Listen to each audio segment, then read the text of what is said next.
Good morning students, my self Sandeep Girdhar. जैसा कि आपको पता है, आपका 7th क्लास का जो चैप्टर नंबर 12 है प्रैक्टिकल ज्योमेट्री, उसकी हमने एक्सरसाइज 12D कंप्लीट कर ली थी हमारी प्रीवियस वीडियो में। और आज हम इस चैप्टर की लास्ट एक्सरसाइज जो कि 12E है उसे हम स्टार्ट करेंगे। तो देखिए, इसके अंदर हमें कंस्ट्रक्शन करनी है। एक ट्रायंगल है और वो ट्रायंगल भी किस टाइप की है? राइट एंगल्ड ट्रायंगल है। राइट एंगल ट्रायंगल मतलब जिसमें वन एंगल जो है वो कितने डिग्री का होता है? 90 डिग्री का होता है। तो अब देखिए, हमें कंस्ट्रक्शन करनी है ट्रायंगल ABC की जो कि राइट एंगल्ड है एट B, मतलब B वर्टेक्स के ऊपर आपने 90 डिग्री एंगल बनाना है और फिर उस ट्रायंगल की कंस्ट्रक्शन करनी है। तो हम सबसे पहले जो एक लाइन सेगमेंट लेंगे वो AC = 10 सेंटीमीटर है। ये नहीं लेंगे क्योंकि हमें एंगल B के ऊपर कितने डिग्री बनाना है? 90 डिग्री। तो यहाँ AB जो साइड हमें गिवन है 8 सेंटीमीटर, सबसे पहले हम इसे ले लेंगे। Let AB = 8 centimetre. तो यहाँ स्टेप्स ऑफ कंस्ट्रक्शन में भी हमें लिखना है स्टेप्स ऑफ कंस्ट्रक्शन। इसमें देखिए, number 1, draw a line segment. Draw a line segment AB = 8 centimetre. अब point number 2, with B as a centre make an angle. तो देखो, B के ऊपर हमें 90 डिग्री एंगल ड्रॉ करना है। तो XBA = 90 डिग्री। अब हम यहाँ 90 डिग्री एंगल बनाएंगे कैसे? D की हेल्प से नहीं बनाएंगे, इसको हम कंपास की हेल्प से बनाएंगे। तो इसके लिए आपको क्या करना होगा? देखिए, सबसे पहले आपकी जो कंपास है उसका जो निडल पॉइंट है वो B के ऊपर रखोगे। इस तरह से जितनी भी आपको रेडियस ओपन करनी है वो रेडियस आप ओपन कर सकते। एक इस तरह से आर्क लगाओगे। जितनी आपने रेडियस ओपन कर रखी है सेम आप यहाँ पे इसको एक P पॉइंट मान लेते हैं। P पॉइंट पे रखिए, सेम रेडियस ओपन जो है उसी से एक आर्क लगाएंगे। फिर इसके ऊपर रख करके दोबारा एक और आर्क लगाएंगे। तो अब ये 2 आर्क हमारे पास आ चुकी हैं। अब हम 90 डिग्री एंगल कैसे बनाएंगे? इस जो ये आपको ये वाला पॉइंट दिखाई दे रहा है, इसको मान लो Q पॉइंट मान लेते हैं, इसको R पॉइंट मान लेते हैं। तो Q पॉइंट के ऊपर आपने अपनी कंपास रखनी है। अब चाहे आप जितनी भी रेडियस ओपन करना चाहो, रेडियस ओपन करके इस तरह से ऊपर की तरफ आर्क लगा दोगे। फिर सेम रेडियस जितनी आपने Q पे रख के रेडियस ओपन की थी उतनी ही रेडियस ओपन रहनी चाहिए। R के ऊपर आपने रखना है और फिर एक दूसरी आर्क लगानी है जो पहले वाली पॉइंट को मान लो Z पॉइंट के ऊपर क्या करती है? कट करती है। तो अब आपने स्केल की हेल्प से B और Z को इस तरह से ज्वाइन कर देना है और इसको आगे एक्सटेंड कर देंगे। तो ये हमारा X पॉइंट बन जाएगा। XBA कितने डिग्री एंगल बन जाएगा? ये 90 डिग्री। तो इस तरह से आपको 90 डिग्री एंगल की कंस्ट्रक्शन करनी है। अब इसके बाद देखिए पॉइंट नंबर 3। तो ये जो AC है, देखो A वर्टेक्स हमारे पास है, B ये है, तो C कहाँ पर आएगा? इस BX के ऊपर आएगा। तो with A as a centre draw an arc of radius AC = 10 centimetre which cuts BX at, जो BX को कहाँ पे कट करेगा? C पर। तो देखो, A पे हम अपनी कंपास रखेंगे, 10 सेंटीमीटर रेडियस ओपन करके इस तरह से एक आर्क लगा देंगे, ऐसे रख के ऐसे कट लगा देंगे जो BX को कहाँ पे कट करेगा? C पॉइंट पर। तो लास्ट में पॉइंट नंबर 4 में क्या लिखेंगे हम? Join AC। A और C को क्या कर देंगे? ज्वाइन कर देंगे with the help of scale. और AC के प्लेस पे हम लिख देंगे 10 सेंटीमीटर।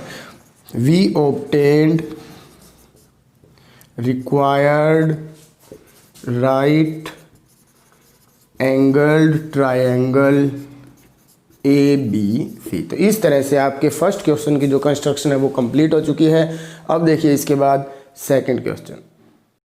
अब इसके बाद देखिए इसका क्वेश्चन नंबर 2। सेकंड क्वेश्चन के अंदर हमें कंस्ट्रक्शन करनी है ट्रायंगल PQR की राइट एंगल्ड एट R, जो किसके ऊपर राइट एंगल होना चाहिए? R वर्टेक्स के ऊपर। इन विच हाइपोटेन्यूज PQ किसके इक्वल है? 10 सेंटीमीटर के, एंड साइड PR जो है वो किसके इक्वल है? 7 सेंटीमीटर के।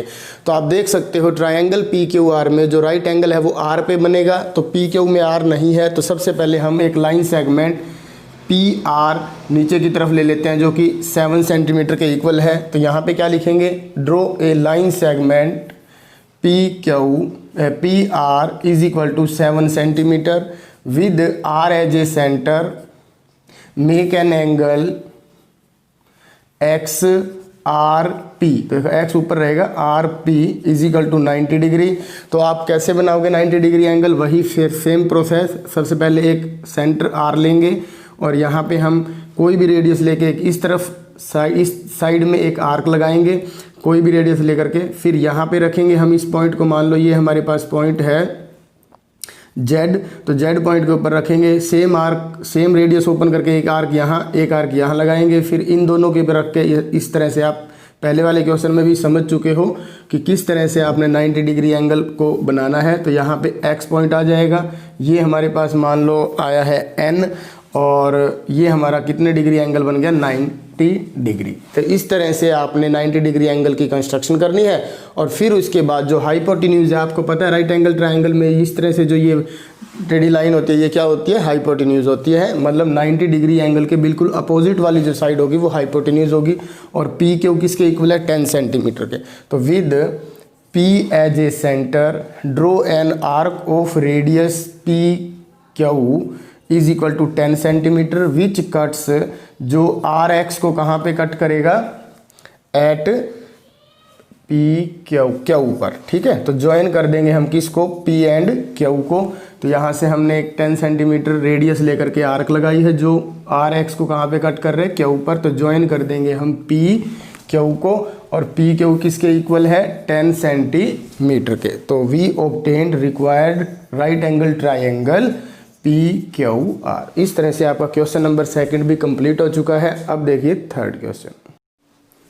अब देखिए इसका क्वेश्चन नंबर 3, इसमें हमें एक right angle triangle L M N की कंस्ट्रक्शन करनी है, जिसमें एम एन 5.9 सेंटीमीटर है, एल एम का डिस्टेंस 8.4 सेंटीमीटर है, और एंगल एन जो है वो क्या है? 90 डिग्री। मतलब एन वर्टेक्स के ऊपर आपको 90 डिग्री एंगल बनाना है। तो एम एन के अंदर आपको एन दिखाई दे रहा होगा।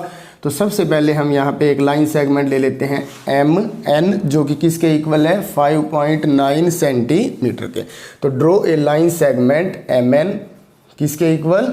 5.9 सेंटीमीटर के, with N as a centre, make an angle X N M किसके इक्वल? 90। एक्स ऊपर आएगा, एन ये रहा, एम इस तरफ है। तो यहाँ हम 90 डिग्री एंगल बनाएंगे।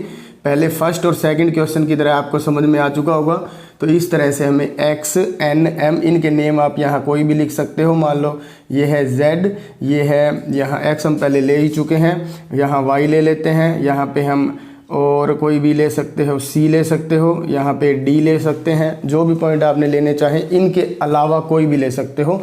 तो अब यहाँ पे P को सेंटर नहीं लेना, अब हमें यहाँ M को सेंटर लेना है। Draw an arc of radius. अब देखो रेडियस कितनी है? एल एम, या एम एल लिख सकते हो, एक ही बात है। तो एल एम किसके इक्वल है? यहाँ 8.4 सेंटीमीटर के, जो कि कट्स करेगा, किसको कट करेगा? एन एक्स को। कहाँ पे कट करेगा? एम एन एल के ऊपर। तो ये हमने M को सेंटर लेकर 8.4 सेंटीमीटर रेडियस लेनी है, और एन एक्स को कहाँ पे कट कर रहा है? ये L पॉइंट पर, और यहाँ हम लिख देंगे पॉइंट L। तो ज्वाइन कर देंगे किसको? M को और L को स्केल की हेल्प से। तो इस तरह से हमारे पास एक रिक्वायर्ड ट्रायंगल LMN की जो कंस्ट्रक्शन है वो कंप्लीट हो जाएगी। और यहाँ पे इसका हमने डिस्टेंस लिख देना है भाई, ये कितना सेंटीमीटर है। इस तरह से आपका 3rd क्वेश्चन भी कंप्लीट हो चुका है। और अब इसका एक लास्ट क्वेश्चन और रहता है, वो भी आप देख लीजिए। अब देखिए इसका लास्ट क्वेश्चन, क्वेश्चन नंबर 4, हमें ट्रायंगल आर एस टी की कंस्ट्रक्शन करनी है, जो कि राइट एंगल्ड है टी के ऊपर। तो आप देखो एस टी के अंदर भी टी आ रहा है और एस आर के अंदर टी नहीं है।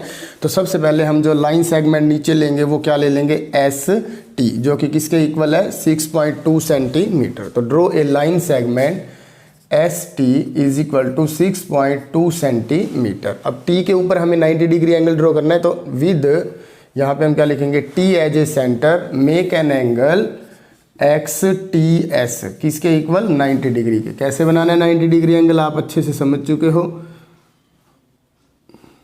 इस तरह से हम रेडियस लेकर के बनाएंगे। यहाँ ए, बी सी और ये हमारा पॉइंट मान लो डी है।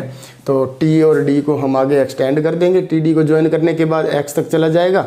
अब with S as a centre draw an arc of radius. तो देखो एस से कितना है, एस आर, तो एस आर किसके इक्वल है, 8.3 सेंटीमीटर के, विच कट्स, जो टी एक्स को कहाँ पे कट करेगा, एस टी आर, आर के ऊपर कट कर देगा। तो ज्वाइन हम कर देंगे किसको फिर, एस आर को। और इसी तरह से फिर हमारे पास क्या आ जाएगी, एक right angle triangle R S T. तो देखो एस पे हमने क्या करा था, इसको हमने सेंटर लिया था और रेडियस कितनी ओपन करनी है, 8.3 सेंटीमीटर, जो टी एक्स को कहाँ पे कट कर देगा, आर पॉइंट के ऊपर। तो अब हम स्केल की हेल्प से एस और आर को ज्वाइन कर देंगे, जो कि किसके इक्वल है, 8.3 सेंटीमीटर के। तो इस तरह से हमारे पास फोर्थ क्वेश्चन की जो कंस्ट्रक्शन थी वो भी कंप्लीट हो चुकी है और इसी क्वेश्चन के साथ आपकी ये वीडियो भी कंप्लीट हो गई है और साथ साथ ये चैप्टर भी आपका कंप्लीट हो गया। तो जिन बच्चों ने इसको समझ लिया है वो अपनी फेयर नोटबुक में इसको जरूर कर लें। Thank you and have a nice day बेटा।